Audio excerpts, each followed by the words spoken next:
Hi, so Sandra, here we are, 2025, and we're New just going to year, have a ready to chat go. to, we're just going to have a chat today about how we can help sole practitioners with the regulations and just a general chat. So we're thinking about we aren't regulated. No, Physiotherapy is not regulated. It's not a regulated activity under the CQC. no. The only way that we are regulated is by belonging to the HCPC, and we sign every two years to say we abide by their standards and regs. So nobody is going to come into your practice and say, "What have you got?" and let me go through everything. The only thing you have to do, as we know, is provide your CPD to say that you're keeping yourself up to date. So why would physios want to do this thing? And we are very much coming up from the aspect of there are some legal requirements that Mm. the HCPC say that you have to do. There are some, and we're going to just touch on a few of those, but it's all about how we can help you. What have you already got in place? What can we help you with? How can we get the understanding? And it's that. I think the thing, Sarah, is, some people are a bit fearful of this, and we're saying there isn't a fear. We're here about supporting and educating you and helping advise you. And as you say, it's looking at what you've got because you will have things in place. It's just thinking about how would you use them, isn't it? How could what do they apply to? What are they related to? So how do they show you doing the things you say you need to do?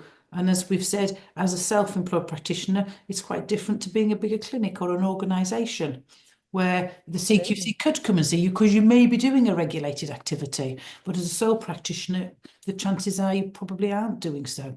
Hmm.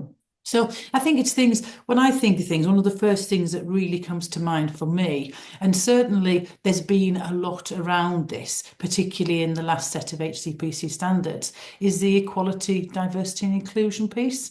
And of Hmm. course, that comes out of the Equality Act of 2010. So Hmm. there is a legal requirement to show that we're meeting things that are in there. And one of the things that I think we've talked about with people that certainly come to the fore of late is the reasonable adjustments. And I think where people sometimes get concerned is the word reasonable, in the same way as it's used as reasonably practical in health and safety. The word is reasonable. You wouldn't be expected to put a lift in so that one patient who's in a wheelchair could get to the second floor if you're on the second floor. If you were above a gym and there was an opportunity to perhaps treat someone in a wheelchair, let them get access into the gym, then that's different. And then that would be a reasonable adjustment to see if you could deliver the care elsewhere. But if you couldn't, the important thing is you need to know where you could signpost that person so that you can say where an adjustment has been made and it would be possible. You can't just say, oh, I don't do this. You Hmm. have to be reasonable about showing Hmm. that people can be seen, they must be seen, but where can they be seen? So Yeah. I think it's a And little thing. yeah, exactly. And it's around, if you look at the HCPC requirements, the things around records, the things Yeah. around keeping data, confidentiality, all of those things all come out of the Information Governance Yeah. Act of 2018. Yeah. So there is a requirement to think about if you're running a practice, how do you keep your records safe? How do you keep them? How do you know how long you have to store them for?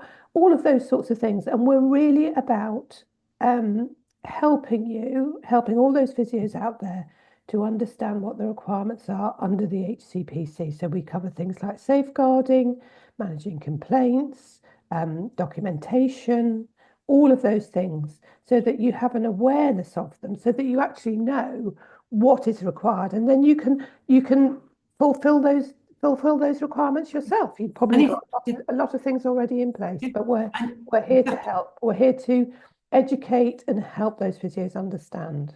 and if you have a gap, we'll help you look at how you could fill it, make you some suggestions, like, we just said the reasonable adjustments. We can give you other things that you could consider as your reasonable adjustments. You're probably doing them. You maybe just haven't got them written down to show you do them. So Mm. it's all education, advice, and support. We're here to support. Absolutely. Yeah. Good. Here to help. Come and see us. Here Come to have a help. chat. We love chatting. Okay. Bye. Now, bye.